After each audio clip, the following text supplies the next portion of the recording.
Good morning. हम पढ़ रहे थे इंडक्टर के बारे में और उस इंडक्टर के बारे में हमें आगे पढ़ना है। कहाँ तक पढ़ा था हमने? कहाँ तक पढ़े?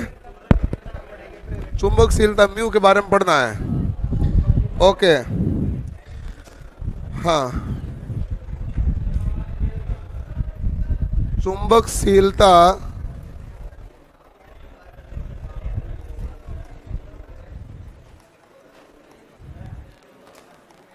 परमिएबिलिटी, इस परमिएबिलिटी के बारे में देखेंगे जिसका संकेत है म्यू। अरे मुझे पता चल गया कि आवाज नहीं आ रही है, लेकिन इसको आवाज नहीं आ रही है कि आपको आवाज नहीं आ रही है, जबकि इसको आ जानी चाहिए थी। पहली लाइन में आवाज नहीं आ रही है। बढ़ाने से क्या हुआ भाई? आवाज तो आनी चाहिए। हमें घटा दे लेकिन आवाज आनी चाहिए है? ये भी इसको पता चलेगा तब करेगा। अभी क्या है कि आज भी ये संडे के हिसाब से सो रहा है। मैं पढ़ा दूं, ठीक है ना?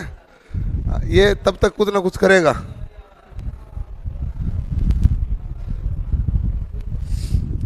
अब आ रही है? अब कहां से पढ़े आपने? तो पहली बात तो आप पहली बार मिस्टेक में थे। दूसरी बार ये टीवी नहीं चालू करी आपने। हाँ। और तीसरी बात है, आप मुझे डेली डिस्टर्ब करते हो, जबकि आपका काम वो पूरा रेडी रखो। हाँ भाई, म्यू आया। म्यू हमारे पास क्यों आया था? बीच में आया क्यों था? हम इसको क्यों पढ़ रहे हैं?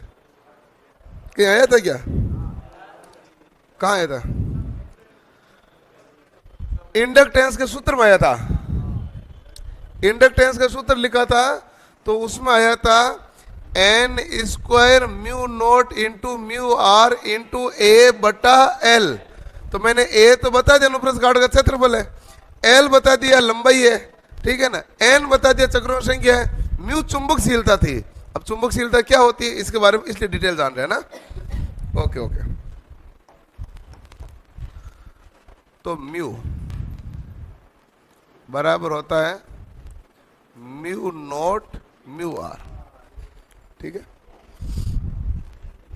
ये म्यू कहलाता है mu naught into mu R. आप देखना भाई, सब सवाल परीक्षा में म्यू के पूछे हुए हैं। म्यू नोट है हमारे पास निरपेक्ष चुंबकशीलता।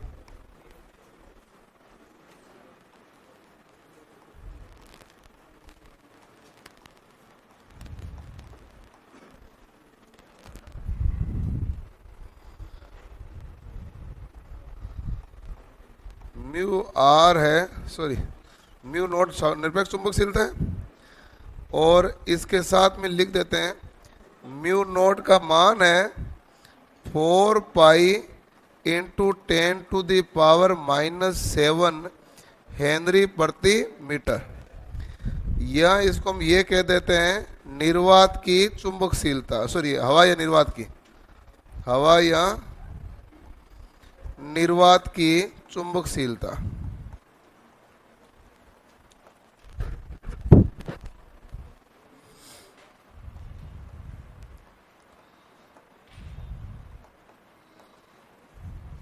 हवा या निर्वात की चुंबकशीलता ये है म्यू नोट। एक हमारे पास है म्यू आर। म्यू आर है जो है सापेक्षिक चुंबकशीलता। आपके सामने कई बार सापेक्षिक निरपेक्ष नाम आते हैं, इनकी मैं इंग्लिश लिख देता हूं, ध्यान रखना। सापेक्षिक का मतलब होता है रिलेटिव। क्या होता है? रिलेटिव। और निरपेक्ष का मतलब होता है एब्सोल्यूट, ठीक है? सापेक्षिक चुंबकशीलता। और हवा या निर्वात के बारे में बात करें तो हवा या निर्वात में म्यू आर का मान कितना होता है? 1। हवा या निर्वात में म्यू आर का मान होता है 1 और ये मात्रकहीन है। ये क्या होता है? मात्रकहीन। आपने जैसे कैपेसिटर में एप्सिलॉन लिखा था तो आपने epsilon naught into epsilon R लिखा था। एप्सिलॉन आर के बारे में आपने कहा था ये सापेक्षिक विद्युतशीलता है। उसका भी हवाई निर्वात मान 1 था, वो भी मात्रकहीन था, लेकिन उसका मान 1 से सदैव ज्यादा था। इसका मान 1 से कम तथा 1 से ज्यादा हो सकता है। ये दोनों में अंतर है।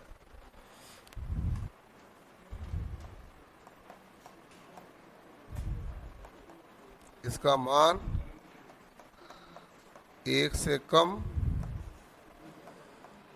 1 व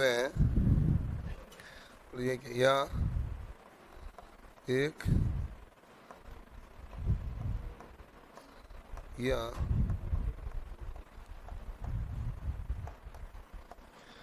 1 से अधिक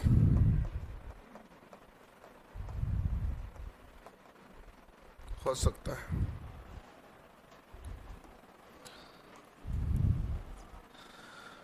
म्यू आर हमारे पास क्या है भाई? सापेक्षिक चुंबकशीलता। हवा या निर्वात में म्यू आर बराबर कितना है? 1। ये हमारे पास क्या होता है? मात्रकहीन। इसका मान 1 से कम, 1 या 1 से अधिक हो सकता है। ठीक है भाई। और म्यू नोट क्या होता है? म्यू नोट होता है निरपेक्ष चुंबकशीलता। म्यू नोट का मान है 4 पाई गुणा 10 की घात -7 हेनरी प्रति मीटर। हवा या निर्वात में चुंबकशीलता जो है वो क्या कहलाती है? Mu note. क्लियर? अब पूछ से इस म्यू का मात्रक क्या है, तो आप क्या कहेंगे? हेनरी प्रति मीटर। क्योंकि इसकी हेनरी प्रति मीटर इसकी है नहीं, तो हेनरी प्रति मीटर आएगा। करो नोट। क्या अभी तक ऐसी चालू नहीं हुई है?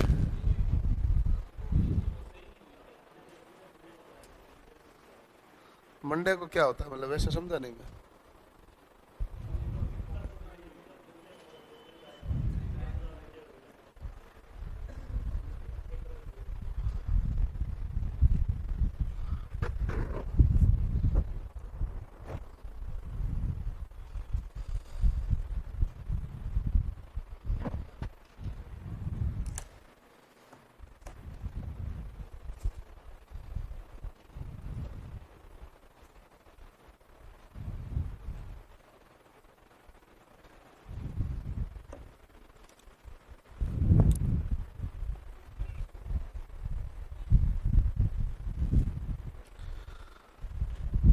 चुंबकशीलता के बारे में आप देख रहे हैं। चुंबकशीलता क्या कहलाती है? म्यू।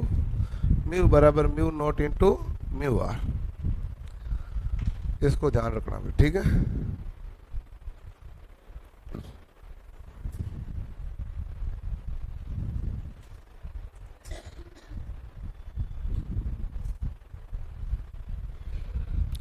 चला दो अभी इसको। मंडे का क्या करोगे? आज संडे आया नहीं था, कल सैटरडे इसलिए नहीं आया, बारिश का नहीं। आज आएगा नहीं, वो संडे है। और मंडे को ये चलेगी नहीं, क्योंकि क्लास के बाद चलेगी और गारंटी उसकी है नहीं कि वो कब तक चले। क्यों परेशान कर रहे हो तुम? सबको आराम करना, जाके सो जाओ फिर।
लिख लिया भाई।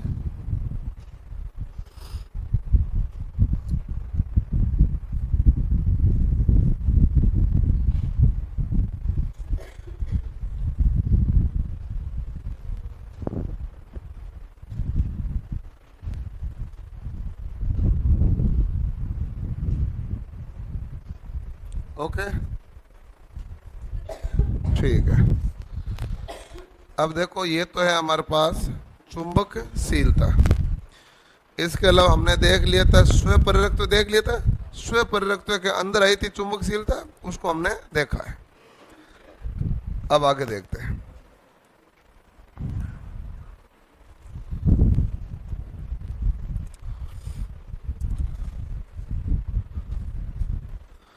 आगे हमारे पास हमें देखना है एक अन्योन्य परिरण के बारे में।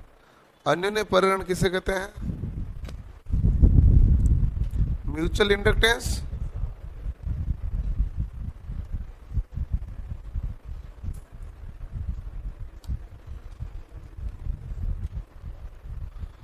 अन्योन्य परिरण।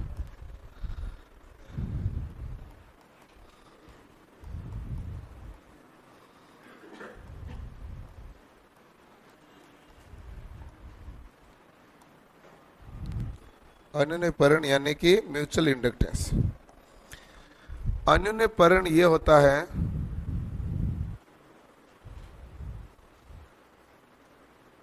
एक कोइल ये है और दूसरी कोइल है हमारे पास ये, ठीक है। अब इस कोइल में धारा प्रवाह हो तो चारों ओर चुंबकीय क्षेत्र बनेगा। ये चुंबकीय क्षेत्र इसको काटेगा, तो इस चुंबकीय क्षेत्र का प्रभाव इसके ऊपर आया और इसका प्रभाव इसके ऊपर आया। तो एक परिरण में धारा प्रवाहित करने पर उत्पन्न होने वाले चुंबकीय क्षेत्र का प्रभाव जब दूसरे इंडक्टर पर आते हैं तो उसे हम क्या कहते हैं? म्यूचुअल, अन्योन्य परिण। अब ये जो म्यूचुअल इंडक्टेंस का चुंबकीय फ्लक्स है, ये जुड़ भी सकता है, घट भी सकता है कि नहीं है? कैसे जुड़ भी सकता है, घट भी सकता है, कैसे हो सकता है? तो इसका अर्थ होता है कनेक्शन से, क्योंकि आपको तो दिखाने के लिए ऐसे बताया गया दूर दूर है। एक्चुअल में कोयल सारी ऐसे थोड़ी जुड़ी होती है, कोयल किसी भी प्रकार से जुड़ी हो सकती है ना। एक तो कोयल ऐसा है,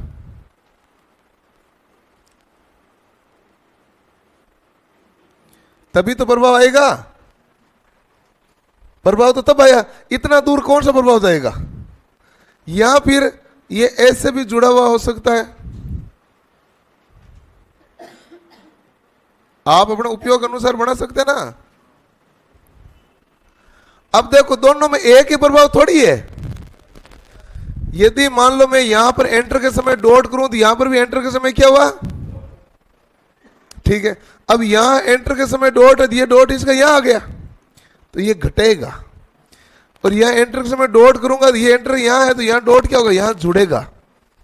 वो हम थोड़ी देर आगे देखेंगे कैसा प्रभाव पड़ेगा।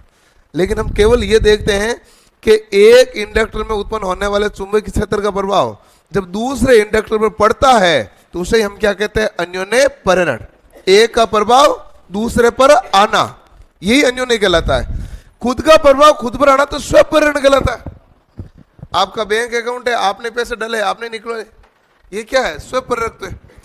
और यदि मान लो म्यूचुअल अकाउंट ओपन करवाते हैं, कोई ज्वाइंट अकाउंट जिसे बोलते हैं, उसमें क्या होता है? 2 जनों के नाम होते हैं, 3 जनों के नाम होते हैं।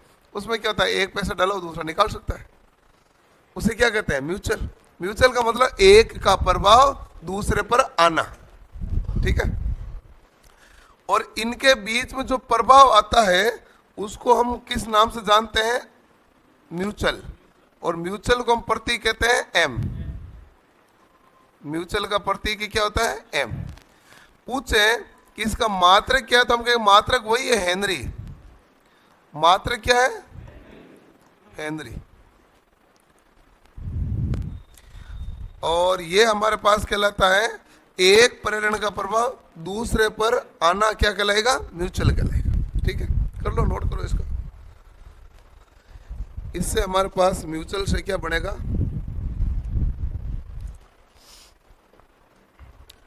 म्यूचुअल की सहायता से कपलिंग फैक्टर का निर्माण होगा। कपलिंग परिभाषा लिखो लो।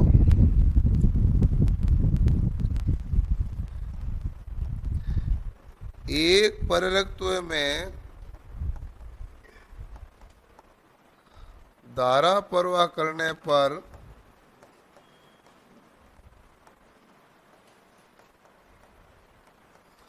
उसमें उत्पन्न होने वाले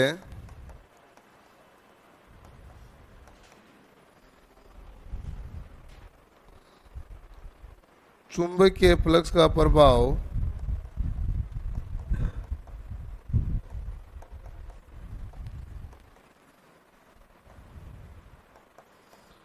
दूसरे प्रेरकत्व पर आना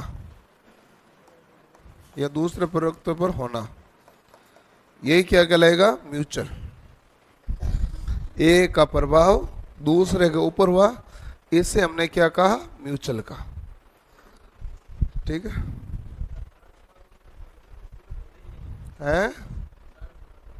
हाँ, जुड़े नहीं होते क्या, जुड़े नहीं होते हैं? नहीं, मतलब ट्रांसफॉर्मर का हुआ क्या, मैं सवाल नहीं समझा।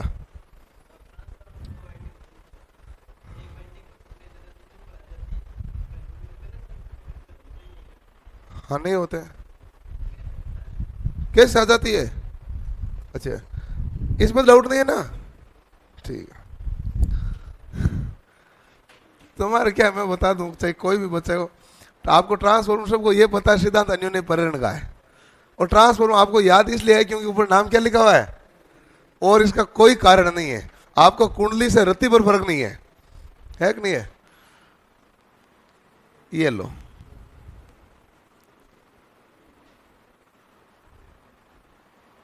यही है।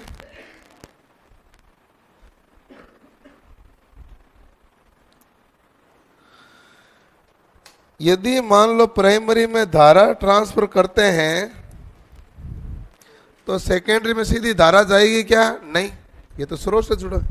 तो यहां पर क्या बनेगा, एक चुंबकीय फ्लक्स। इस चुंबकीय फ्लक्स के द्वारा सेकेंडरी को क्या करेगा, काटेगा। और जिसका इसका प्रभाव किसके ऊपर आया, इसके ऊपर, इसलिए इसमें धारा का प्रभाव होने लगा। इसे क्या कहते हैं, म्यूचुअल इंडक्टेंस, यानी अन्योन्य प्रेरण। अब लाइन पढ़ वापस।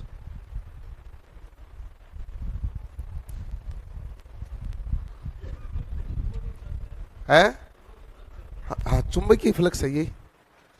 और ये चुंबकीय फ्लक्स तो आपको पता चला जबकि इंडक्टर की पहली स्लाइड के अंदर लिख दिया हमने ये नाम। क्या लिखा कि ये विद्युत चुंबकीय क्षेत्र में कार्य करता है, क्या संचित करेगा, धारा। तो चुंबकीय फ्लक्स होगा निश्चित रूप से। अब मैं बताऊं आपका डाउट क्या है। आपका डाउट है ये जुड़ कैसे गई। वो तो आपने पूछा ही नहीं अभी तक। तो क्या जुड़ने पर चुंबकीय फ्लक्स नहीं हो सकता, काट नहीं सकता? काट सकता कि नहीं काट सकता? काट सकता है, क्योंकि आपने केवल ट्रांसफॉर्मर पढ़ा है। उस समय थोड़ा आगे और पढ़ते तो ऑटो ट्रांसफॉर्मर लिखा हुआ था। उसमें वो किस सिद्धांत पर कार्य करता है, तो आप कहते हैं सेल्फ इंडक्टेंस। फिर पूछते हैं इसको थोड़ा सा समझे विस्तार से, तो ये कहला कि चुंबकीय फ्लक्स व चालन दोनों पर कार्य करता है। क्या है उसका सिद्धांत में, कि उसमें चुंबकीय फ्लक्स भी काटेगा, चालन भी होगा। इसका मतलब इसमें क्या होगा, चालन भी होगा, क्योंकि जुड़ा हुआ है। और इसके कारण चुंबकीय फ्लक्स बनेगा, तो इसको क्या काटेगा, चुंबकीय फ्लक्स भी काटेगा। तो यहां क्या होगा, दोनों। और ऑटो ट्रांसफॉर्मर जिसने भी पढ़ा उसमें देख लेना, ये चालन व चुंबकीय फ्लक्स दोनों का प्रभाव होता है।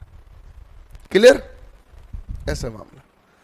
अब ट्रांसफॉर्मर जल्दी चलेगा, अभी बहुत टाइम लगना है, धीरे धीरे लेके जाएंगे आपको ट्रांसफॉर्मर तक। मैंने ऐसा कोई मैटर चीज कुछ बताई नहीं, बताई थोड़ी है, केवल मैंने इतना कहा एक का प्रभाव दूसरे पर आएगा, उसे हम क्या कहते हैं, म्यूचुअल। आप ये कह सकते हैं सर दूर कैसे आएगा प्रभाव, तो मैंने एक बना कर दिखा दिया। मैंने कहा एक्चुअल में हम डिजाइन करते समय इस प्रकार दिखाते हैं आपको, लेकिन कोई भी मोटर बनाओगे, कोई भी जनरेटर बनाओगे, तो वो तो कोयल पास में होती है। कोयल इतनी दूर दूर थोड़ी है, मोटर जनरेटर में तो कोयल पास पास में। अब वो कोयल एस से भी जुड़ी हो सकती है, ये तार मोड़ के भी छोड़ सकता है। तो इसलिए चुंबकीय फ्लक्स का मान जुड़ भी सकता है और घट भी सकता है, दोनों हो सकता है ना। म्यूचुअल का मतलब इतना है। केवल पूछे L1 और L2 क्या है, तो हम कहेंगे सेल्फ, और इन दोनों के बीच का प्रभाव क्या है, म्यूचुअल। ठीक है, ओके। अगला लिखो,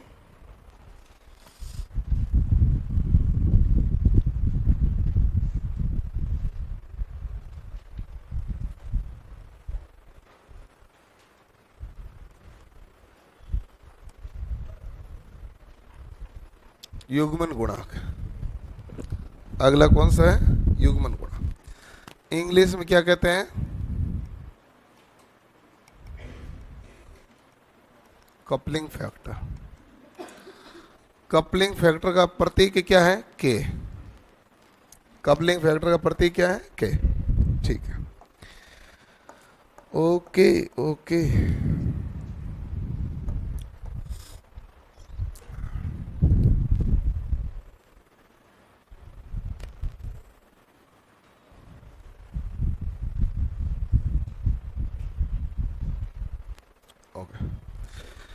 कपलिंग फैक्टर किससे कहते हैं, हम कहते हैं कि हमारे पास कोई कोइल होती है और वो कोइल ये है,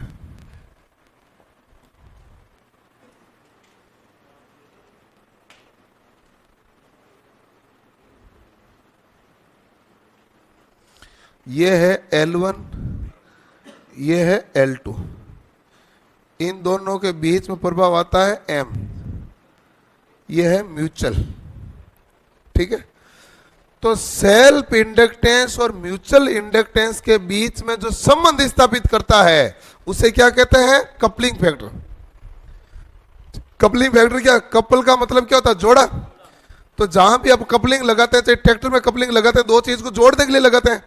यहां पर भी क्या है कि एक L1 है सेल्फ इंडक्टेंस, एक है L2 सेल्फ इंडक्टेंस। जब एक का प्रभाव दूसरे पर आएगा उसे हम क्या कहते हैं, कपलिंग, यानी कि युग्मन। तो स्वपररक्त्व व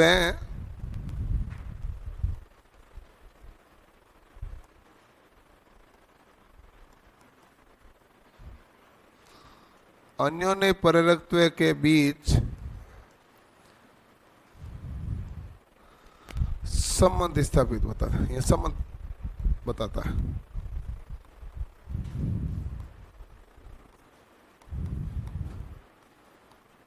ठीक है, कपलिंग फैक्टर जो K है, K बराबर है M बटा रूट L1 इंटू L2।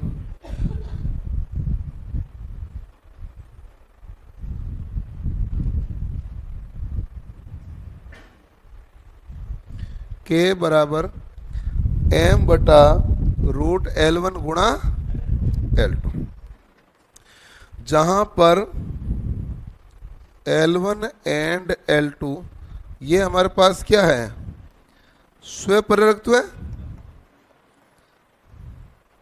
और M हमारे पास क्या है, अन्योन्य पररक्त्व।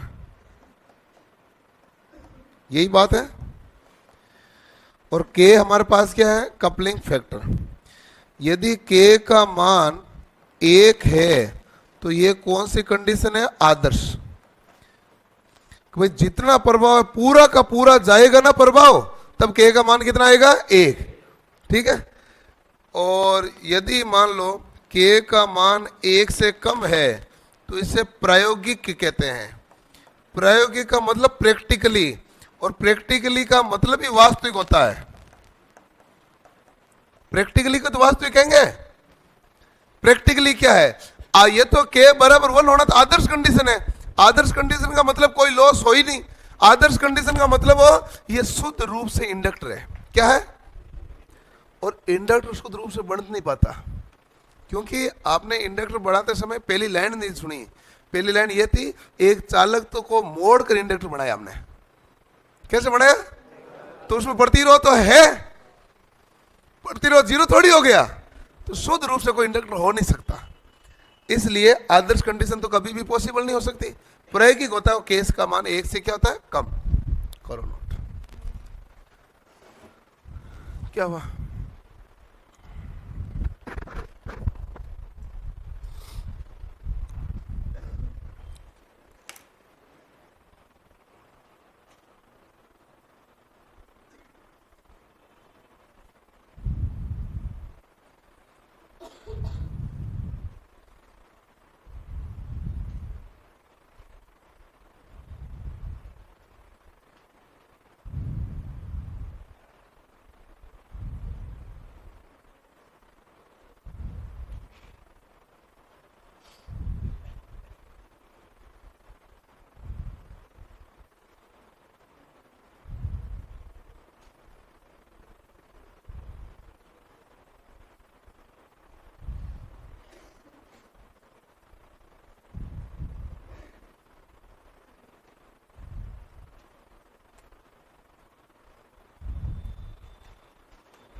हो गए भाई?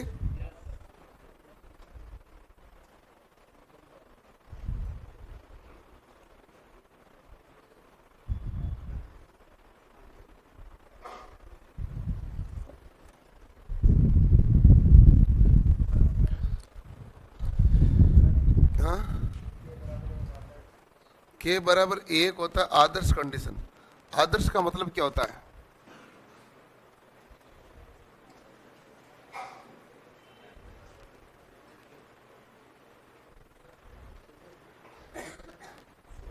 शून्य। ये इसलिए मेरे समझाना बड़ा मुश्किल हो जाता है। आदर्श का मतलब तो मैं, अच्छा शून्य होता मान लो आदर्श का मतलब, तो बताओ कोई स्कूल वाला ये क्यों नाम रखता आदर्श पब्लिक स्कूल? तो सिंपल सोच, आदर्श का मतलब शून्य होता, वो क्यों रखता?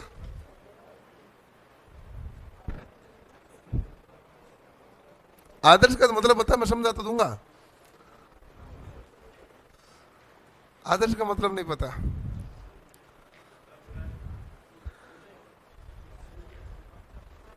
आपने क्या है कि किसी पड़ोसी ने बोला, आपने आधी लाइन सुनी है, उसने ये कहा शून्य हानि है। आदर्श का मतलब हानि शून्य है, लॉस लेस, जिसमें कोई हानि नहीं हो। जो इनपुट है वो पूर्णतः क्या जाए, आउटपुट। यदि मैंने ट्रांसफॉर्मर को इनपुट 100 वाट दिया तो आउटपुट भी कितना जाए, 100 वाट। मशीन की दक्षता भी कितने परसेंट हो जाए, 100% हो जाए।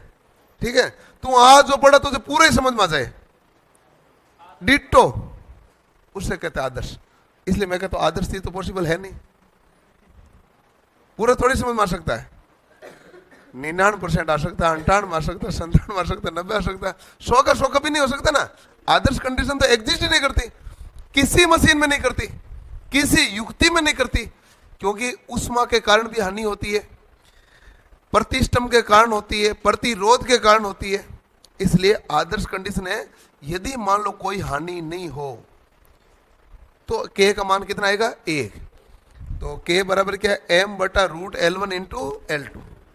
जबकि वास्तव में तो यह है कि एम का मान तो कम होगा, L1 और L2 का गुणा का वर्गमूल लोगे उसकी तुलना में एम का मान क्या होगा, कम।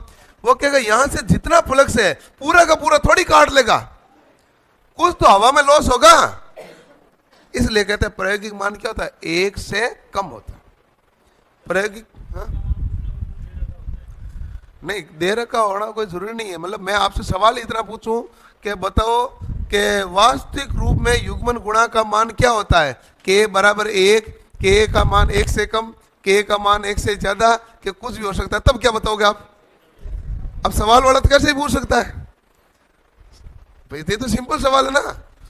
ऐसे 2014 में एक सवाल पूछा था, उन्होंने कहा ट्रांसफॉर्मर में के का मान क्या होगा, स्टेप अप के लिए पूछा था ऐसे कुछ कि के का मान क्या होगा। तो स्टेप अप ट्रांसफॉर्मर एक अलग केस है, वहां पर एक आपने नाम सुना हो तो एक ट्रांसफॉर्मेशन रेशियो आता है नाम, वहां के बराबर होता है N2 बटा N1 बराबर E2 बटा E1 बराबर I1 बटा I2, ये होता है एक सूत्र, वहां ये के चलता है, यहां ये के है, और दोनों के ट्रांसफॉर्मर में प्रभाव रखते हैं, तो इसलिए लिखना पड़ता है कि तुम कौन सा युग्मन गुणांक नाम लिखो या ट्रांसफॉर्मेशन रेशियो लिखो। केवल ये नहीं पूछ सकते ट्रांसफॉर्मर में के का मान क्या होगा, 2014 में टेक्निकल हेल्पर में पूछ लिया डायरेक्ट, तो फिर उस सवाल को डिलीट किया गया, बोनस नंबर दिए गए। जाके आज भी energy.rajasthan.gov.in की साइट पर पेपर पढ़ा है, आंसर की 2014 की आज भी पढ़ी है, उसका नंबर क्या दिया गया, बोनस। क्यों दिया गया, उसने बताया नहीं के कौन सा है, के एक यहां पर भी लिखते हैं, के एक यहां पर भी लिखते हैं, ठीक है, और यहां का मान सदैव एक से क्या आएगा, छोटा, जबकि यहां स्टेप अप के लिए के का मान एक से क्या है, बड़ा, ये के अलग अलग है, इसलिए कई लफड़े रहते हैं। सीधा शॉर्ट में डायरेक्ट चल लेते हैं ना तो लफड़ा आता है, ठीक है, हो गया।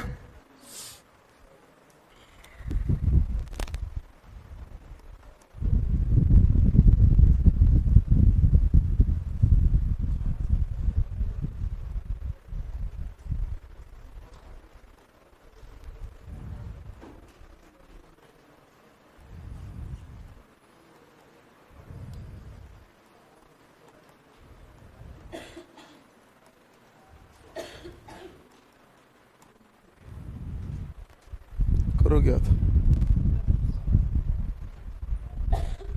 क्या हुआ,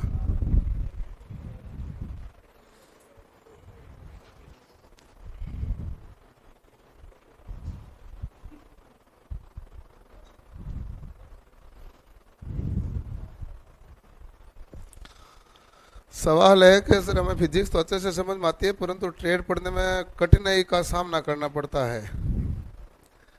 ये उचित है, ट्रेड पढ़ने में कठिनाई का सामना आता है, इसके 2-3 कारण होते हैं प्रमुख रूप से। एक तो क्या है कि फिजिक्स का एक पर्टिकुलर चैप्टर लेके उसकी गहराई के अंदर जा रहा है ये, और आप जो फिजिक्स पढ़ते हैं वो ऊपर ऊपर से पढ़ते हैं, कायदे की बात है, आप जो भी फिजिक्स पढ़ते हैं क्या पढ़ते हैं, ऊपर ऊपर से पढ़ते हैं, और ये उसके गहरे में जा रहा है।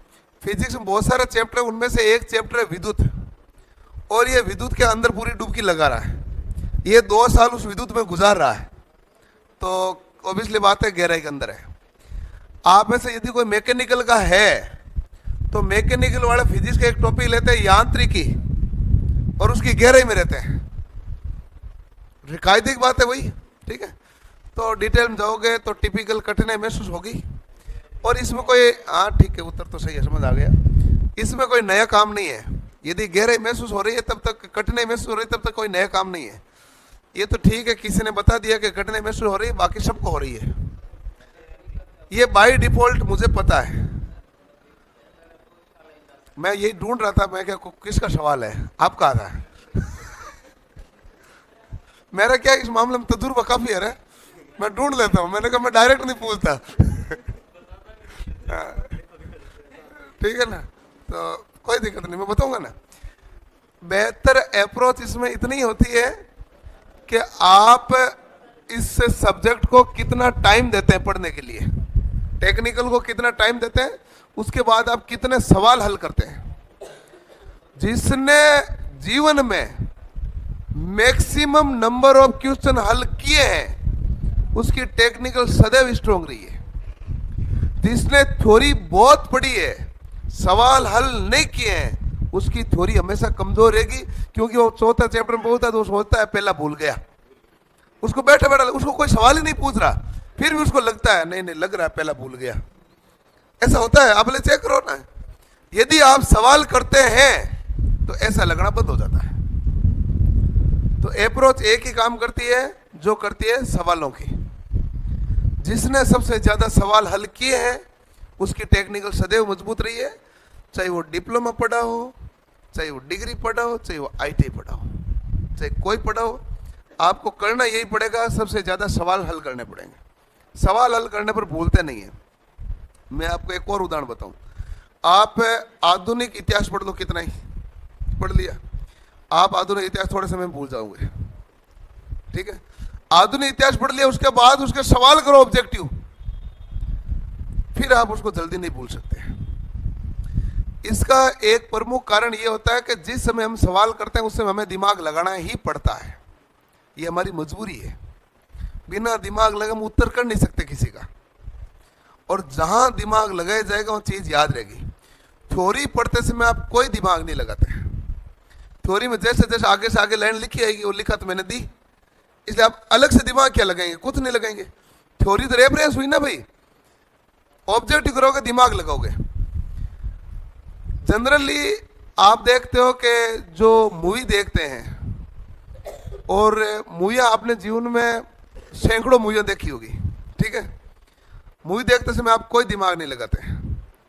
आप मूवी के अंदर कोई स्पेशल कॉमेडी मोमेंट हो या स्पेशल कोई लड़ाई का मोमेंट हो, वो आपको याद रहता है। बाकी 3 घंटे की मूवी में आपको कोई 20 मिनट का याद है लास्ट में है, तो बाकी कुछ याद नहीं है। और वो भी थोड़े थोड़े समय बाद में भूल गए, जबकि आपने इतनी सारी मूवियां देखी, आपको नाम तक याद नहीं आएंगे जितनी ना याद रखी है। लेकिन यदि आपने उपन्यास कभी पढ़े हैं कोई, तो आपको उपन्यास का नाम जरूर याद रह जाता है, क्योंकि उपन्यास पढ़ते समय आपको दिमाग लगाना पड़ता है। किताब पढ़ते हो ना तो पिक्चर चलती है अलग से, जिसमें दिमाग लगता है वो चीज याद रहती है, और कोई लॉजिक है ही नहीं। और जिसमें अपन दिमाग कम लगाते हैं वो चीज कम याद रहती है, क्योंकि दिमाग में छपी भी तो नहीं है। दिमाग हम एफर्ट डालेंगे तब दिमाग में छप जाएगी, जब तक एफर्ट नहीं डालेंगे तब दिमाग में छपती नहीं है। तो टेक्निकल का देखो, पहली बात कोई के टेक्निकल आसान वासान है, तो टेक्निकल कभी आसान थी नहीं। यदि किसी में बीटेक किया हुआ है तो पता कर लेना, उसको बीटेक में कोई टेक्निकल धूड़ समझ में नहीं आई। मैं ही बीटेक किया हूँ, तो बीटेक करते समय टेक्निकल धूड़ ही समझ में नहीं आई, वो तो बाद में पढ़ा तब समझ आई।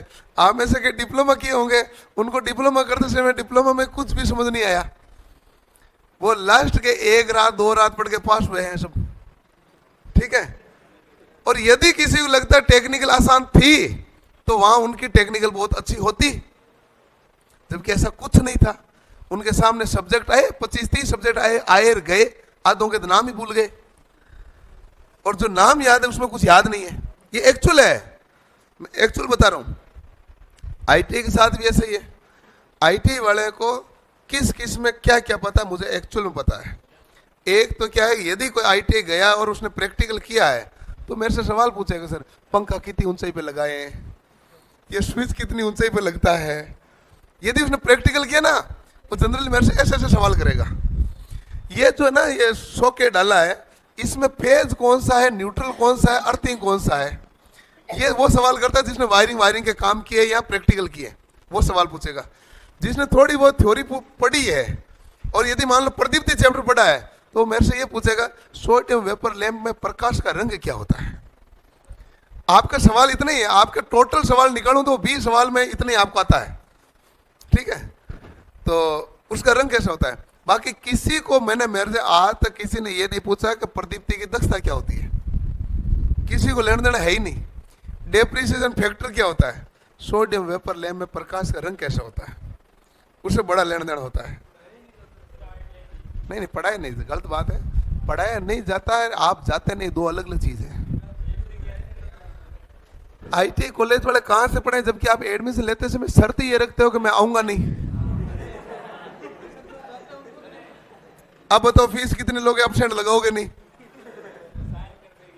बात जब आप पहली लाइन ही आपकी ये होती है, नहीं सभी नहीं है, मैं बताऊं, मैं मैक्सिमम की कंडीशन बता रहा हूं। तुम मैक्सिमम की कंडीशन बता रहे हो ना, तो अल्लाह नहीं सुनो, मैं बताऊं, नहीं पढ़ाया जाता, मैं बताऊं आपको। यदि आप झुंझुनू की तरफ से हो और आप बगड़ कॉलेज में गए हो जहाँ CITS भी करने जाते हैं लोग, और वहाँ ITI भी होती है, वो ट्रस्ट के द्वारा संचालित है, वहाँ आपको अटेंडेंस लगानी पड़ेगी, वहाँ पढ़ेंगे। यदि आप जोधपुर पढ़ते हैं और मौलाना में पढ़ते हैं, मौलाना आजाद में, तो आप चाहे कितनी अप्रोच लगा ले, लेकिन आपको वहाँ जाकर अटेंडेंस लगानी पड़ेगी और आपको जाना पड़ेगा। ठीक है, तो वो तो आपके ऊपर भी तो डिपेंड है, आपने कॉलेज कौन सी चूज की।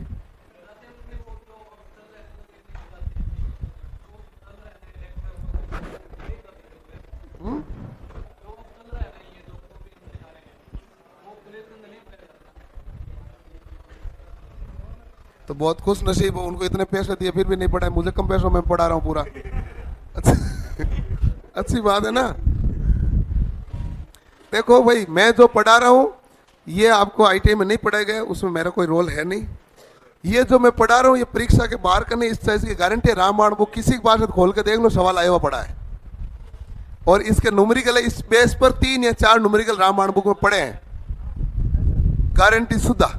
ठीक है ना। तो फिर मैं परीक्षा के हिसाब से चलूंगा। मैं थ्योरी केवल आपके ITI किताब के हिसाब से पूरा चलता नहीं। मैं पूर्णतः आपको एनी टाइम ऑब्जेक्टिव सवाल कराता हूँ, यूट्यूब पे मैंने बहुत कराए, तो मुझे हर एक एग्जाम के बारे में पता है कि किस में कैसा सवाल पूछा गया। जैसे वो के का लफड़ा आया तो भी मैंने कह दिया ये के का लफड़ा 2014 में आया था टेक्निकल हेल्पर में, भले जाके चेक कर लेना, वो आया ही लफड़ा वही है और कहीं आया नहीं है। तो और परीक्षा वाला एक ही चीज कहता है कि सवाल कहीं से पूछो, तुम्हें पास होना है तो इसको पढ़ना पड़ेगा। तुम्हारे सिलेबस में लिखा हुआ है कि नहीं लिखा हुआ, क्या लेना देना है क्या लेना देना? कोई लेना देना नहीं है।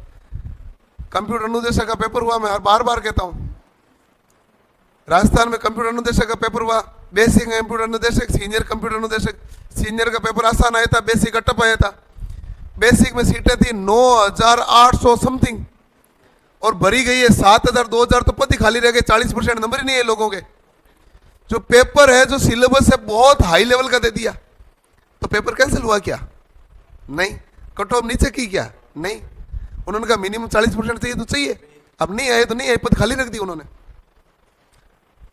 कोई कहते नौकरी नहीं मिली, और वो कह रहे हमारे पास पद ही खाली रह गए, लोग पढ़े हुए नहीं है। किसको दे? समझे? और आप टेक्निकल ट्रेड पढ़ रहे हो किसके लिए? LP के लिए। कितने % लाने हैं? 35। तो आपको लाने पड़ेंगे।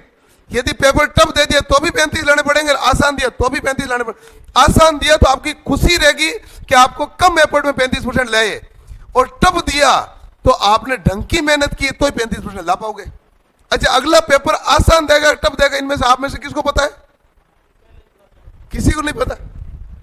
तो आपको कम से कम पहले दिन से कहते हैं 50 से 60% नंबर आने चाहिए, ऐसी तैयारी तो होनी चाहिए, चाहती 35% में कोई लफड़ा नहीं आए। पेपर परीक्षा वाला कैसा दे किसी को नहीं पता होता है। L1 into L2। ठीक है, तो बताओ M बराबर क्या होता है? K गुणा L1 गुणा L2। K का मान कितना है? 0.5। L1 का मान कितना है? 9। L2 का मान कितना है? 16। अब देखो 0.5, 9 का वर्गमूल 3, 16 का वर्गमूल 4। ठीक है ना। 0.5 को 4 से गुणा किया 2, 2 को 3 से गुणा किया कितना है? 6 इंद्रिया गया। क्लियर? वर्गमूल तो लेना आता ना। ठीक है, फिर कोई दिक्कत नहीं। फिर बताओ 784 वर्गमूल कितना है? अरे मैंने ऐसे गोली मारने का सवाल नहीं पूछा, आसान पूछा। 784 वर्गमूल कितना है? और लॉजिक ये कहता है कि इसका वर्गमूल तो आपको आना चाहिए, यदि आप गणित ढंग की पढ़ते हो तो। है 28 तो उन्होंने बताया, 13 नहीं था ना। 13 तो अभी भी नहीं पता। 27 की स्क्वायर क्या है? 729, ये सही है। और 26 का होना चाहिए 676, याद होना चाहिए। कैलकुलेशन ये नहीं कहती है, कैलकुलेशन ये नहीं कहती है हर चीज का गुणा करें। कैलकुलेशन कहते हैं गुणा करना, लेकिन थोड़ा कम ही करना पड़े, आधा चीजें कुछ मालूम तो रहे। मालूम तो रहे ना कुछ। अब ऐसे थोड़ी है कि जैसे मान लो गणित है कि 1024 आए तो उसका वर्गमूल 32 है, वो तो याद रहना है। बहुत ज्यादा बड़ा हो जाए तो याद नहीं रहे, कोई बात नहीं, छोटे बड़े तो याद रहे ना सारे। कर तो आसान से इसे पाओ, गुणा करने में तकलीफ आ रही तो और दिक्कत है कि नहीं भाई।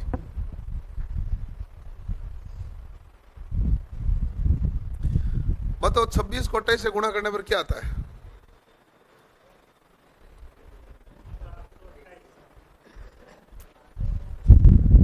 ये ऐसे करने वाला नहीं, ये ऐसे बताने वाले से ये थे कि 26 को 28 से गुणा करने पर बीच वाले का स्क्वायर -1 होगा। तो 27 का स्क्वायर तुम्हें आता था उसमें से केवल एक घटाना था, तो 26 गुणा 28 होता है। अब ये तो लॉजिकली चलता है, अब गुणा करोगे तब चलेगा, क्योंकि आप वर्गमूल पढ़ते समय आप ये भी पढ़ते हैं कि दो कर्मगत संख्याओं के वर्गों का अंतर उन दोनों संख्याओं के योग के बराबर है। तो कभी सोचा कि बराबर क्यों आया? तुक्के से तो आया नहीं था। गणित में लॉजिक रख के देख के चेक करो, आपको बहुत सारे डाटा क्लियर हो जाते हैं। ऐसे तुक्के से नहीं रटा जाता है, रटा थोड़ी जाता है। हो गया भाई? ओके।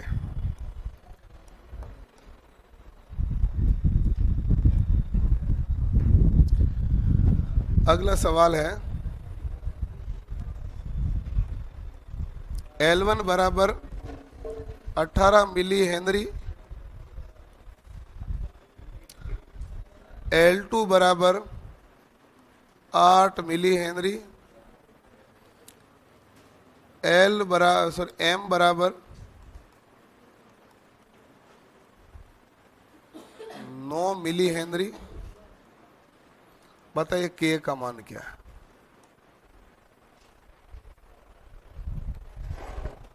सूत्र वही है जो आपका लिखा हुआ है, और अब सूत्र लिखने बाद में अब आपसे नहीं हो रहा तो इसमें मेरे टेक्निकल फॉल्ट नहीं, आपकी गणित कमजोर है। यदि वर्गमूल नहीं हो रहा, गुणा नहीं हो रहा तो मैं क्या करूं अब इसमें, बताओ। और गणित में भी बेसिक गुणा, हाँ जो भी है उत्तर सही आएगा, गड़बड़ आएगा नहीं। जिसने ठीक ठाक कैलकुलेशन करेगा उत्तर सही आएगा, गड़बड़ क्या आएगा इसमें।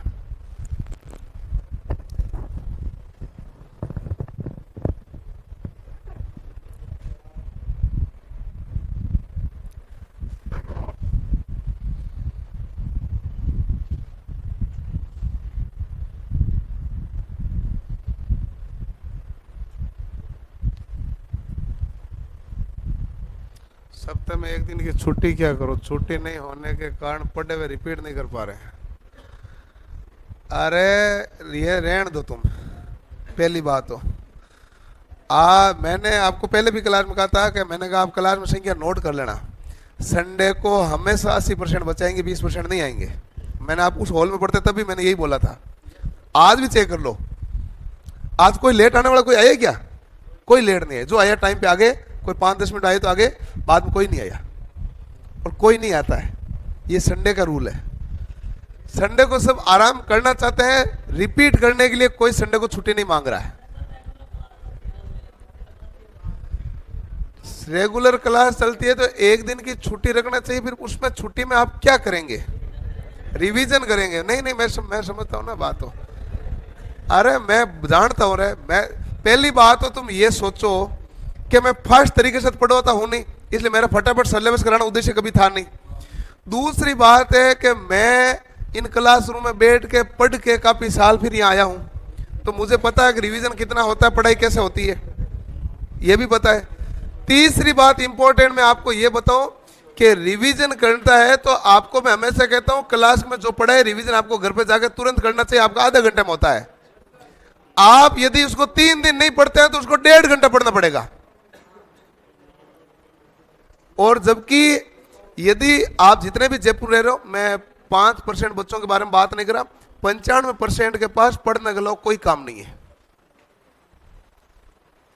5% वाले हो सकता है कुछ जॉब में जाते हो या कुछ काम करते हो, 95% के पास पढ़ने के लिए कोई काम नहीं है। लेकिन फिर आप कितना पढ़ते हैं यहां पर डिपेंड है। और आप कितना पढ़ते हैं इस बात का मैं सबूत ये बता दूं, मेरे से डाउट कितना पूछा जाता है, जबकि मैं बताऊं यही इस बैच में हेल्पर के बच्चे बैठे हैं, जैसे ही भर्ती आएगी आप ऐसे पीछे पीछे पीछे पीछे घूमोगे, घूमते हैं। वो टीचर कहता नहीं मैं दूसरी क्लास में जाऊंगा, अब आप कहते नहीं फटाफट डाउट तो बता दो। उस समय आपके डाउट आते हैं क्योंकि आप पढ़ते हैं, अभी आपके डाउट नहीं आ रहे क्योंकि आप पढ़ नहीं रहे। मामला रिवीजन का नहीं है,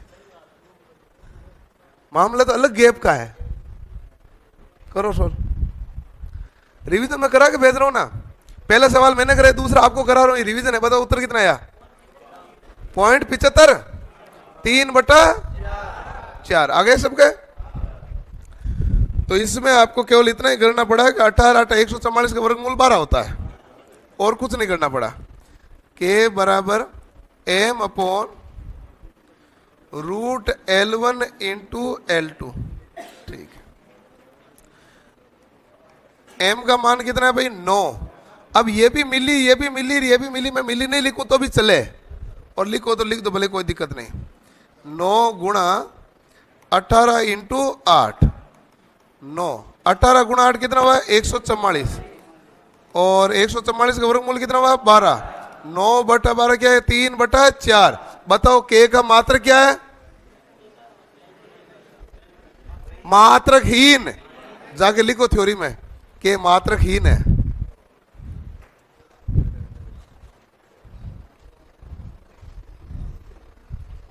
के क्या है? मात्रक आ कैसे सकता है? ऊपर वाले में मात्रक है, मान लो हेनरी, नीचे वाले में रूट में ना, तो हेनरी गुणा हेनरी। तो ये रहा हेनरी, हेनरी गुणा हेनरी क्या हुआ? हेनरी का स्क्वायर।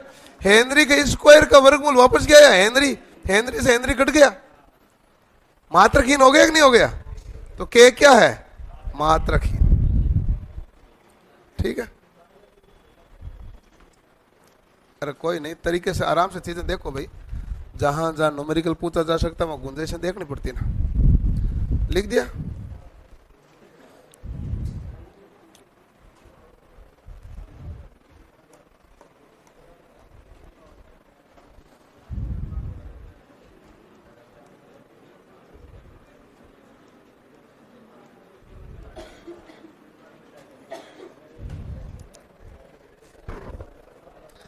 प्रेरक के प्रकार।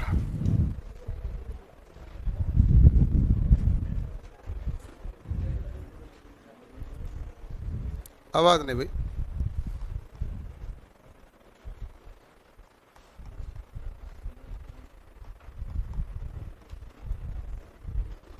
एक है वायु क्रोड प्रेरक, एक हमारे पास है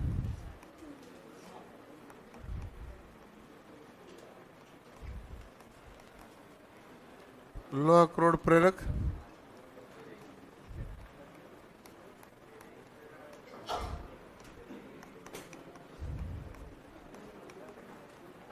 तीसरा फेरेड को।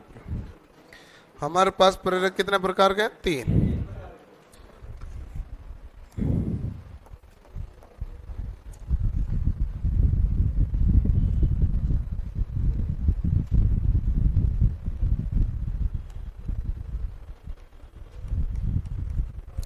इसमें क्रोड उपस्थित नहीं होती।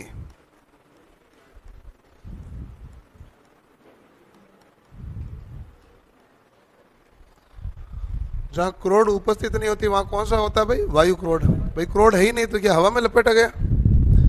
और अब क्या होता है कि हम चुंबक के अंदर पढ़ेंगे तब होगा कोई भी कोई लो, उसमें धारा प्रवाह करोगे तो चारों ओर क्या बढ़ेगा? चुंबकीय क्षेत्र। धारा और बढ़ाओगे चुंबकीय क्षेत्र और बढ़ेगा, धारा और बढ़ाओगे चुंबकीय क्षेत्र और बढ़ेगा, और धारा और बढ़ाओगे फिर भी चुंबकीय क्षेत्र अब नहीं बढ़ रहा, उसे कहते हैं सैचुरेशन। शुरुआत में तो इनपुट बढ़ाने पर आउटपुट बढ़ रहा है, इनपुट बढ़े आउटपुट बढ़ रहा है, लेकिन एक सीमा के बाद इनपुट कितना भी बढ़ाओ लेकिन आउटपुट नहीं बढ़ रहा, उसे क्या कहते हैं? सैचुरेशन।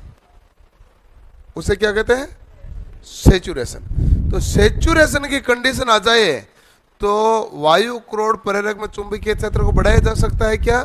तो केवल वायु क्रोड में ही बढ़ाया जा सकता है, क्योंकि नंबर ऑफ टर्न बढ़ाकर। बाकी में तो नंबर ऑफ टर्न बढ़ा नहीं सकते क्योंकि क्रोड है, तो उसी क्रोड के ऊपर लपेटना पड़ेगा। ये तो वायु क्रोड है ना, तो हवा में लपेटना है, इसलिए। तो यहां एक लाइन लिखो, सैचुरेशन मतलब क्या होता है? संतृप्तता। संतृप्तता की अवस्था में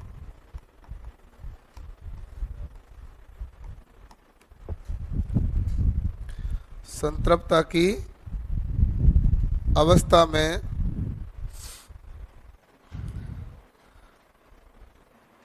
कोयल में परीक्षा में लिखा है था वर्तनों की संख्या, मतलब इसका अर्थ होता है चक्रों। वर्तनों की संख्या, संतृप्तता की अवस्था में कोयल में वर्तनों की संख्या द्वारा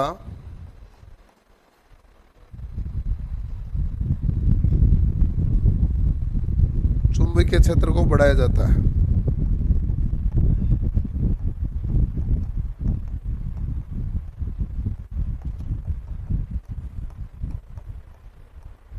बढ़ा सकते हैं।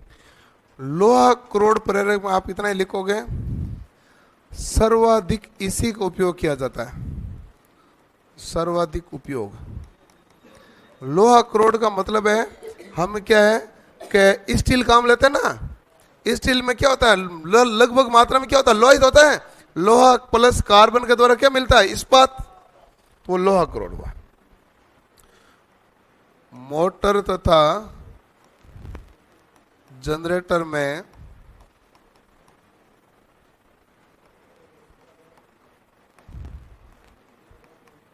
वाइंडिंग की क्रोड कौन सी है भाई? लोहा क्रोड। ठीक है। फेराइट क्रोड क्या होता है भाई? किसका मिश्रण है? लोहा प्लस तांबा।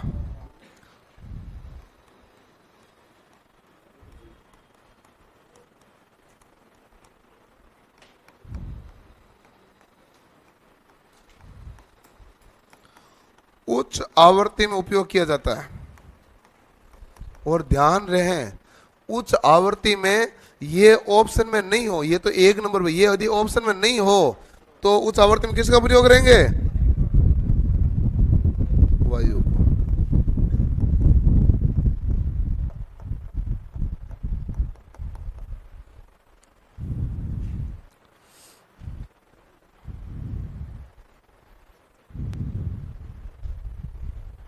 ठीक है।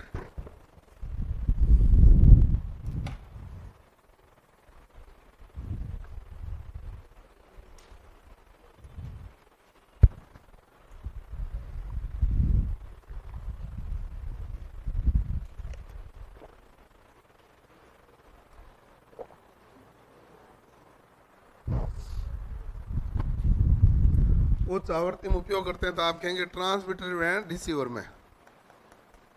कहां लेंगे भाई?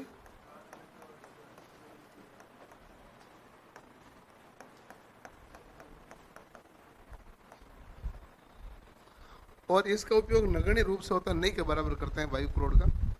कुछ छोटी युक्तियां लगाते हैं वहां कर सकते हैं, बाकी बड़ी युक्ति में करते भी नहीं है।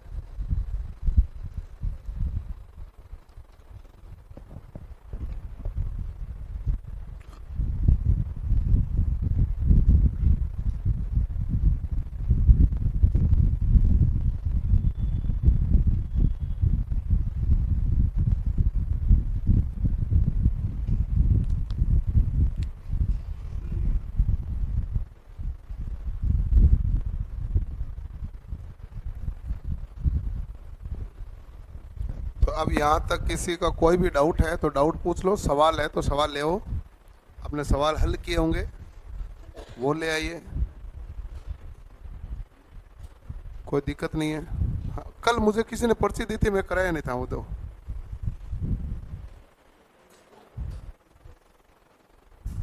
ओके।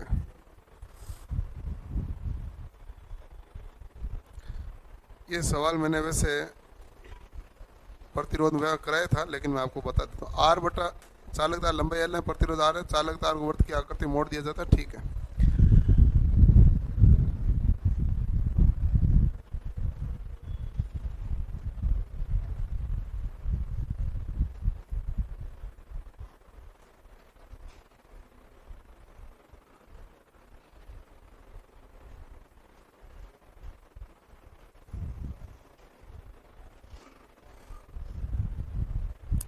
और किसी का कोई डाउट है? है? धारिता का विमीय सूत्र अभी बता देंगे। मैं आपसे पूछूंगा। नहीं, मैं आपसे पूछूंगा, मतलब मैं आपकी हेल्प बहुत करूंगा। मैं आपसे पूछूंगा, मतलब ये नहीं है कि मैंने जो नहीं बताया वो पूछूंगा। मैंने जो बताया है ना वो आपसे पूछूंगा, बाकी मैं करूंगा। मना थोड़ी ना है। मैं निकाल के दूंगा बाहर, आपको उत्तर निकाल के दूंगा। आपको दो चीजें, एक आपने सवाल पूछा, एक अच्छा सवाल पूछा, मैं दो चीजें और बताऊंगा। हो गया भाई?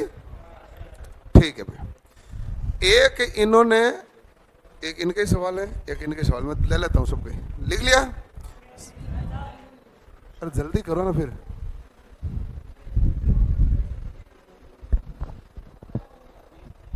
क्या? उच्च आवृत्ति का, उच्च आवृत्ति का प्रयोग किया जाता है क्या? हाँ, इसमें भी किया जाता है। और मैंने इसलिए आपको बताया, यदि उच्च आवृत्ति में प्रयोग किया जाता है तो सबसे पहले ऑप्शन ये आए तो उत्तर ये होगा।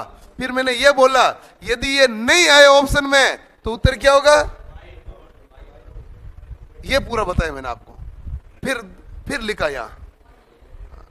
हाँ, आवाज नहीं, आवाज तो कहाँ है, ध्यान नहीं दिया आपने। आवाज सारी आएगी अभी। लिख लिया? ठीक है। इंपॉर्टेंट बात, इन्होंने मेरे से पूछा है कि धारिता का विमीय सूत्र। धारिता का विमीय सूत्र से पहले मुझे एक चीज आई याद, मतलब पढ़ाई हुई तो है लेकिन उसका परीक्षा में सवाल कैसा पूछ सकते हैं वो बताता हूं मैं। अभी आपने देखा था कि V बराबर L di बाई dt, ये देखा ना भाई? ठीक है, ओके। तो आप बताओ मुझे L बराबर क्या है? V बटा di बटा dt। बताओ मैंने गलत तो नहीं लिखा? L बराबर V बटा di बटा dt। अब बताओ V का मात्रक क्या है? वोल्ट। और I का मात्रक क्या आएगा? एम्पियर। और T का मात्रक क्या आएगा? सेकंड। नीचे सेकंड आएगा तो ऊपर जाएगा कि नहीं जाएगा? यह परीक्षा में सवाल पूछा हुआ है। ठीक है। एक है हमारे पास, हमने ये सवाल जो नहीं पूछा है वो है, एक बराबर I बराबर C dV बाई dt, ये होता है। तो बताइए मुझे C बराबर क्या होता है? I बटा dV बाई dt। आप में से कोई ऐसा होशियार मौके ये मत करना कि I गुणा dt बटा dV, क्योंकि d बाई dt एक साथ लिखा जाता है। मैंने आपको पहले भी बताया था। d बाई dt को ना तोड़ कैसे मत करना, dt को ऊपर भेज दूं dv नीचे रहने दो, ऐसा लिखा नहीं जा सकता, टर्म बढ़ती नहीं ना वो। अब बताओ I का मात्रक क्या होता है? एम्पियर। V का मात्रक क्या होता है? वोल्ट। T का मात्रक क्या होगा? सेकंड। मात्रक में सेकंड कहां जाएगी? ऊपर। ये किसका मात्रक है? धारिता का। इसका मतलब है हेनरी, लेकिन इसका मतलब है फेरेड। ठीक है, पहले तो ये नोट कर लो। ये मैंने बताई हुई चीज थी, उसमें मैंने नया कुछ नहीं बताया। नया केवल रिप्रेजेंट करने का तरीका है, बाकी इसमें नया क्या था? V का वोल्ट बताया हुआ है, I का एम्पियर बताया, T का सेकंड बताया हुआ है, सूत्र पहले बताया हुआ है। नया कुछ नहीं, नया पूछा जाने का तरीका था, इसलिए रिप्रेजेंट करने का तरीका है अभी तक।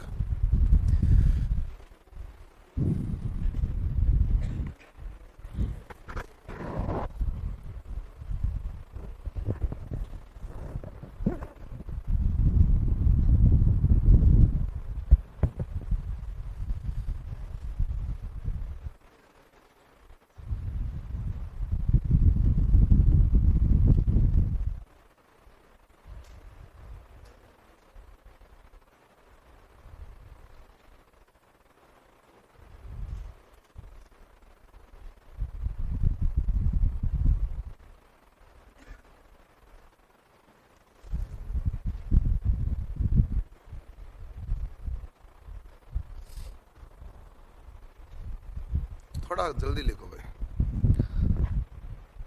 नहीं तो डाउट और डाउट रह जाएंगे।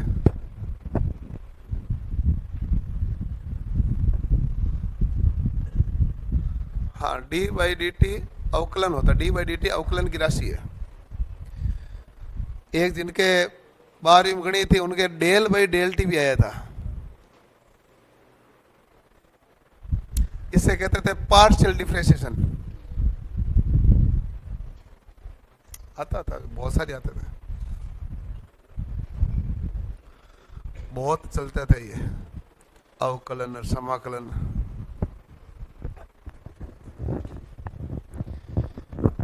जब बीटेक वाले बच्चे या मतलब इंजीनियरिंग वाले बच्चे जब वो एसएससी के अंदर कॉम्पिटिशन देने लगे तो ज़्यादातर सीट एसएससी की वही खाने लग गए।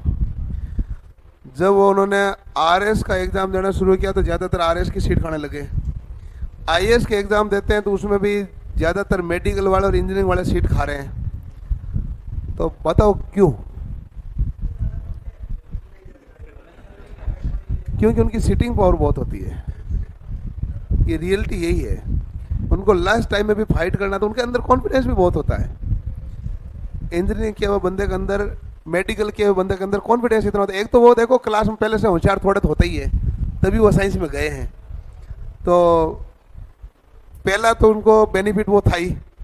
दूसरा है कि उनका कल्चर होता है वहाँ का, जो वो होशियार थे तो गए, उनको ज़्यादातर होशियार ही मिले, तो थोड़ा सा कल्चर का फर्क पड़ जाता है। फिर उनके उस कल्चर में होता है सिटिंग पावर बहुत होती है। वो जैसे मान लो एक रात 1 नाइट फाइटर होते हैं, एक रात पूरी पढ़ते हैं, सुबह जाके परीक्षा देते हैं, सोते नहीं है वो, क्या सोएंगे तो भूल जाएंगे। पूरी रात पढ़ते हैं परीक्षा दे के आके फिर ही सोते हैं। तो उनके अंदर वो कैपेसिटी भी है कि वो कितना भी घंटे लगातार पढ़ सकते हैं, कैपेसिटी भी है। इस चीज़ का भी बेनिफिट है। और बीए करने वाले बच्चों मैंने अक्सर देखा वो 2-3 घंटे बाद में एग्जॉस्ट हो जाते हो कि नहीं अब तो चाय पीने जाना पड़ेगा, बहुत हो गए पढ़ाई में। ऐसा है, मैंने अक्सर पाया है। मतलब ऐसा नहीं है कि बीए वाले बहुत पढ़ते हैं, बहुत अच्छे पढ़ते हैं, सिटिंग पावर बहुत होती है, लेकिन ज़्यादातर केस अच्छे पढ़ने वाले नहीं है। अच्छे पढ़ने वाले कम केस है। बीएससी वाले ठीक होते हैं। सीबीएसई, बीएससी ठीक होता है। हाँ, बीएससी ठीक होता है। बीएससी में क्योंकि आप यदि बीएससी किया होता आपको पता होगा फर्स्ट ईयर में बहुत जने छोड़ के चले गए। बीएससी में सबसे ज्यादा फेल फर्स्ट ईयर में होते हैं। हाँ, मैं कहता हूँ बहुत कम पहुंचते हैं। अब मैं आपका सवाल दे देता हूँ धारिता का। इनका सवाल था धारिता का विमीय सूत्र क्या होगा। तो एक सी बराबर सूत्र होता है Q बटा V। क्या आपको मालूम है? ठीक है, Q बटा V बराबर होता है W बटा Q। क्या ये भी आपको मालूम है? क्योंकि विभव होता है कार्य बटा आवेश। इकाई आवेश में किया गया कार्य को ही विभव कहते हैं। तो विभव बराबर क्या होता है? कार्य बटा आवेश। तो V बराबर क्या होता है? W बटा Q। और मालूम कैसे नहीं है? तो 2-3 दिन पहले मैंने लिखा भी था एक बार। मैंने कहा सवाल इतना सा छोटा पूछ भी लेते हैं कई बार। ठीक है, अब Q जाएगा ऊपर, तो बताओ क्या बनेगा? Q² बटा W। Q बराबर क्या होता है? IT, I गुणा T बटा क्या है? W, और इनका है स्क्वायर। अब तू मुझे बता, इनमें से किसकी विमा निकालनी तुझे नहीं आती? कार्य क्या आती है? मैं बता देता हूं, आते हैं तीसरे दिन ही बता देता हूं मैं। दूसरे दिन, तीसरे दिन नहीं करता। कार्य की विमा आपके बताई हुई है। आई धारा की, तो आई के क्या होता है? ए ही होता है, समय की सेकंड है। अब किसकी निकालेगा तू? धारिता की। मैंने कहा धारिता की विमा तो निकलेगी, लेकिन निकलवाएंगे तेरे से। अब मैं एक और आपको बात बताऊं, ये तो हुई तरीका सूत्र। C बराबर क्या लिखा? Q बटा V, और V बराबर W बटा Q। Q गया ऊपर, तो Q बराबर तो IT होता है, सबको पता है, ये तो ठीक है। अब विमा निकालनी नहीं है, अब लेना है ऑप्शन, जहां से भी सवाल उठाया। अब यदि विमा निकालोगे तो 2 मिनट और लगेंगे, 1.5-2 मिनट लगेंगे। ऑप्शन उठाओगे तो आपका 5 सेकंड में उत्तर आएगा। पहली बात तो ऑप्शन में जो एम्पियर है उसका स्क्वायर आना चाहिए। क्या आना चाहिए? स्क्वायर आना चाहिए। समय की घात कुछ भी आए प्लस में आएगी, माइनस में नहीं आएगी। दो चीजें करते ही 95% चांस है कि आपको ऑप्शन मिल जाएगा। अच्छा फिर भी नहीं मिले तो नीचे है कार्य, और कार्य है तो किलोग्राम तो नीचे आएगा, तो द्रव्यमान के ऊपर जो भी घात आएगी वो माइनस में आएगी। घात क्या आएगी मुझे लेना देना नहीं है, लेकिन जो भी घात आएगी किस में आएगी? इतने में उत्तर मिल जाएगा। मिल रहा नहीं मिल रहा? तो कभी याद नहीं करना पड़ता है, क्योंकि विद्वान वो थोड़ी ना जो सारा उत्तर निकाले। आपको तरीका भी तो होना चाहिए ना, परीक्षा में कैसे करोगे? आप देख ले मिल रहा है नहीं मिल रहा, करना इतना ही पड़ता है। और इतना ही वो करता है जिसको निकालना आता है। नहीं कंफ्यूजन कुछ नहीं होता है। केवल मैं बताऊं कम किसको करना पड़ता है? जिसको आता है कि एक्चुअल में इसके अंदर हो क्या रहा है। तो ये जिसको पता है, छोटे से सूत्र है तो दोनों छोटे छोटे सूत्र थे, जिसको पता हो क्या रहा है उसको पूरा सोल्व नहीं करना पड़ता। जिसको हो क्या रहा है पता नहीं चले तो पहले कार्य का निकालो। कार्य का निकालना भारी है। कार्य बराबर होता है बल गुणा विस्थापन, और बल बराबर एफ बराबर होता है एम ए। निकालने में क्या दिक्कत है? देखो ये आएगा एम्पियर का स्क्वायर, ये आएगा टी का स्क्वायर। एफ बराबर क्या होता है? M A. एम ए क्या है? मीटर प्रति सेकंड स्क्वायर, ठीक है। और मीटर प्रति, ये एफ बराबर एम ए हो गया ना, तो एम ए और इंटू मीटर। तो अब देखो पूरा क्या बना? किलोग्राम का माइनस लंबाई कितनी बार है? 2 बार, माइनस समय की घात क्या जाएगी? 4, और एम्पियर कितना है? 2। ये पूरा हो गया। लेकिन पूरा करने में टाइम लगना है, जबकि वहां आपको पर्सन ऑप्शन देखते पता चले ये तो होगा नहीं, बच्चा वहां उत्तर हो जाएगा। कैसे माथा फोड़ी करो, द्रव्यमान तो माइनस में आएगा घात। मेरे हिसाब से 2 ऑप्शन इसमें डिलीट हो जाएंगे, जो भी उससे सवाल है। और यदि आप समय की घात प्लस में आ गई तो उत्तर ही फाइनल आ जाएगा। इतना सा लॉजिक लगाना है, और लॉजिक तभी लगाओगे जब आपको विमा निकालनी आती है, तरीका आता हो तो लॉजिक लगता है। एक सवाल है, हो गया। एक चालक तार की लंबाई L है, प्रतिरोध R है। चालक तार को वर्त क्या करते हैं? मोड़ा। वर्त के व्यास के 2 बिंदुओं के बीच प्रतिरोध कितना है? मैं मान लेता हूं एक चालक तार है, उसका प्रतिरोध है 10 ओम, मान लो मेरी तरफ से, ठीक है। अब इसको मैंने वर्ताकार मोड़ा, बताओ ये पहला मुंह ये दूसरा मुंह आएगा नहीं आएगा? आएगा। तो इसको वर्ताकार मोड़ा तो जितना भाग ऊपर जाएगा उतना ही भाग क्या आएगा? नीचे। तो ऊपर जो प्रतिरोध जाएगा तार का कितना जाएगा? 5 ओम, और नीचे भी कितना जाएगा? 5 ओम। बताओ अब ये सीधा करूंगा 5 और 5 क्या हो जाएगा? 10। मोड़ दिया तो क्या आ गया? 5-5 हो गया। हो गया भाई। एक तार चालक तार था, प्रतिरोध कितना था? 10 ओम। मैंने मोड़ा तो आधा वर्त की परिधि ऊपर है, आधी कहां है? नीचे। तो ऊपर ही 5 ओम है, नीचे ही 5 ओम। 5 और 5 कौन सा क्रम है? उत्तर कितना है? 2.5। 10 में 2.5 कैसे आया? भाग दिए 4 का, तो आपका उत्तर R था, तो R बटा क्या आएगा? 4। ठीक है। एक फिलामेंट का प्रतिरोध 100 डिग्री पर 100 ओम है, तो ठीक है।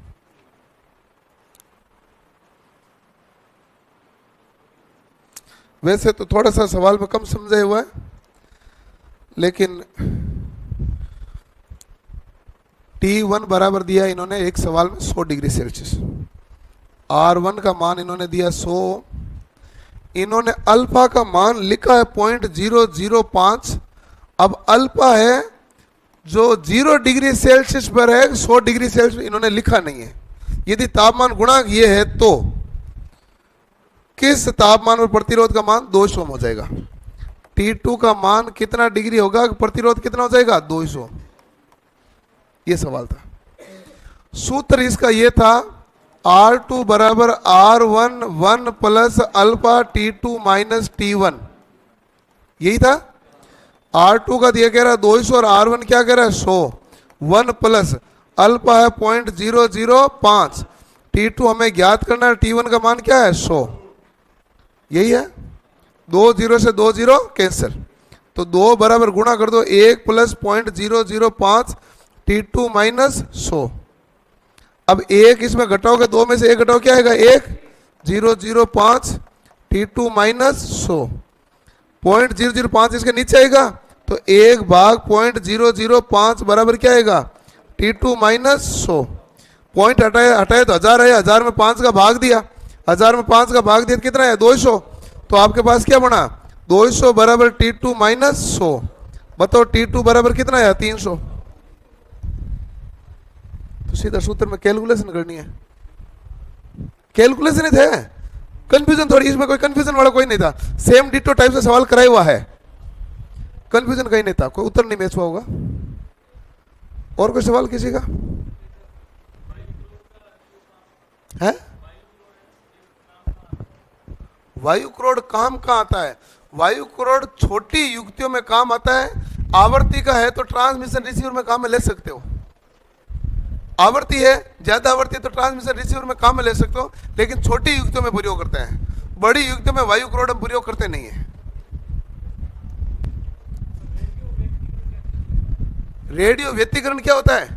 रेडियो व्यतिकरण होता है कि फोन आपका रखा हुआ है और जैसे आपके फोन पे घंटी आई उससे पहले आपके स्पीकर में चूं चूं की आवाज आती है ना ऐसा, उसे रेडियो व्यतिकरण कहते हैं।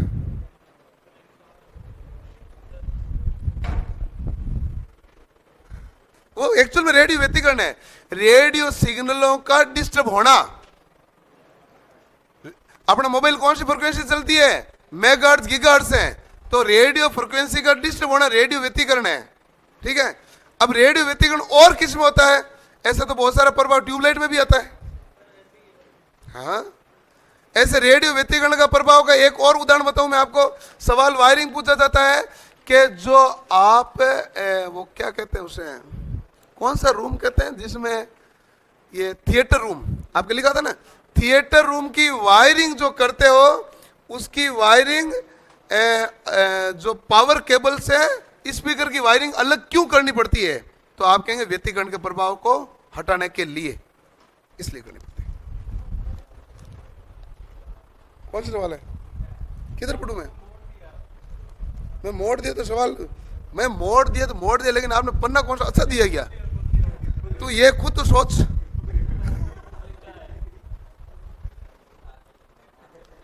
कितना प्रेरकत्व 12 नैनो फेरेड की धारिता के साथ 5 किलो हर्ट्ज पर अनुनाद।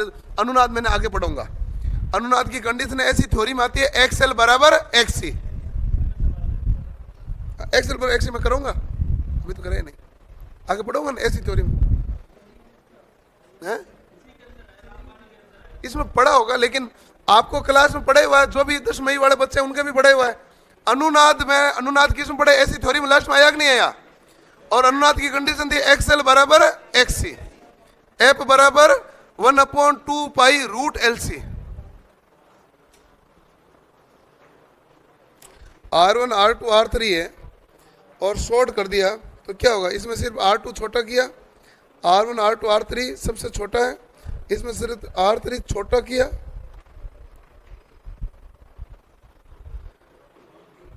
अरे छोटा किया नहीं होता ये, और गलत है ना, आप टेक्निकल पढ़ रहे हो। ये परीक्षा वाला करेगा हिंदी, इसकी तो हिंदी खुद ही खराब है परीक्षा वाले की। मैं आपको बताऊं ना, मैं आपको कारण बताऊंगा, मैं इंग्लिश का टर्म बताऊंगा, फिर मैं हिंदी बताऊंगा, फिर मैं शब्द बताऊंगा। आपका सवाल है ये R1 R2 R3, ये ए ये बी, ये सवाल। अब इसने क्या सवाल, ठीक है सवाल में कोई दिक्कत नहीं है। आपको पता चला ए और बी ने क्या किया, शॉर्ट क्या नहीं किया। अब सवाल है कि भाई इसने ए और बी के बीच में जो शॉर्ट हुआ उसने शॉर्ट केवल R3 को किया कि 3 और 2 को किया कि 3, 2 और 1 को किया? 3 को किया तो मैंने हटाया, अब किसको है? 2 को है। ये हटाया तो किसको किया? 1 को। तो सभी को ही किया है, क्योंकि समांतर क्रम में शॉर्ट हुआ। समांतर क्रम शॉर्ट हुआ तो पहली बात है कि समांतर क्रम हुआ तो R1 R2 R3 सभी क्या हो गए? शॉर्ट। ठीक है, अब देखो शॉर्ट का मतलब क्या होता है? लघु। शॉर्ट का मतलब अपने लिए क्या होता है? शॉर्ट सर्किट लघु परिपथ है। उन्होंने शॉर्ट को लिखा छोटा। इंग्लिश की हिंदी जरूर है शॉर्ट का छोटा, लेकिन टेक्निकल नहीं है। टेक्निकल में छोटा परिपथ नहीं होता, लघु परिपथ होता है। अरे लिख रखा होगा मेरी किताब, मैंने कहा मैं नहीं लिखता, किताब में ये परीक्षा में सवाल आया हुआ है। प्रश्न मैं थोड़ी लिखता हूं, मैं उत्तर लिखता हूं। प्रश्न एक ही मेरा नहीं लिखा हुआ है, प्रश्न परीक्षा में आया हुआ है और आपको बहुत जगह मिलेगा। मैंने कहा निमी की भाषा, मैंने कहा इसलिए मैं शुरू में कहता इंग्लिश के टर्म का ध्यान रखना है। सवाल आएगा वर्तमान का मात्रक क्या है, बता क्या मात्रक है वर्तमान का? हाँ हो गया कंफ्यूज। जबकि वर्तमान की इंग्लिश है करंट और करंट का मात्रक है एम्पियर, लेकिन उसने कही नहीं धारा का मात्रक क्या है। उसने पूछा है वर्तमान का मात्रक, पूछा हुआ है, चेक कर लो। एक सवाल पूछा है फ्यूज का रेटिंग का, वो कह रहा है फ्यूज का मूल्य निर्धारण कैसे करते हैं। आपको लगेगा कोई माल बेचना है खरीदना है, जबकि वो सवाल है फ्यूज रेटिंग का। जबकि फ्यूज रेटिंग आप कोई भी फ्यूज लगाते हैं या एमसीबी लगाते हैं, देखते हैं रेटिंग 5 एम्पियर है, 15 एम्पियर है, 16 एम्पियर है, 32 एम्पियर है। वो फ्यूज रेटिंग का सवाल है, वो लिखते हैं मूल्य निर्धारण करना। रेटिंग का मतलब तो मूल्य हो जाता है, ठीक है ना। तो इंग्लिश की टर्म ध्यान रखनी पड़ती, बहुत जगह पूछो कैसे।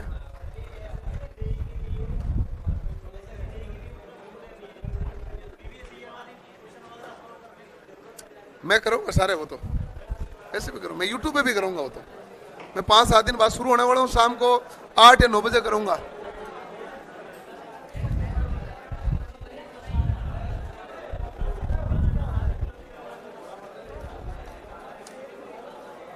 शेरी ब्रिज, डी छोटी ब्रिज, दोनों ब्रिज जो होते हैं वो कैपेसिटेंस को ज्ञात करने के लिए काम में लिए जाते हैं। Anderson bridge, Maxwell bridge, hedge bridge, ये इंडक्टेंस ज्ञात करने के लिए काम में लिए जाते हैं। वेंस ब्रिज आवर्ती ज्ञात करता है। ओवंस ब्रिज परिवर्तित प्रेरकत्व ज्ञात करता है। और बाकी जो व्हीटस्टोन वगैरह ये प्रतिरोध ज्ञात करते हैं। ये सारे ब्रिज हम मापक यंत्र में पढ़ेंगे 24 नंबर चैप्टर में। सवाल पड़ा हो सकता है इधर उधर, सवाल आए हुए इधर डाल दिया होगा हमने गलती से, जबकि पढ़ा था हम वहां पर है, इसलिए मैंने आपको पूछ बता।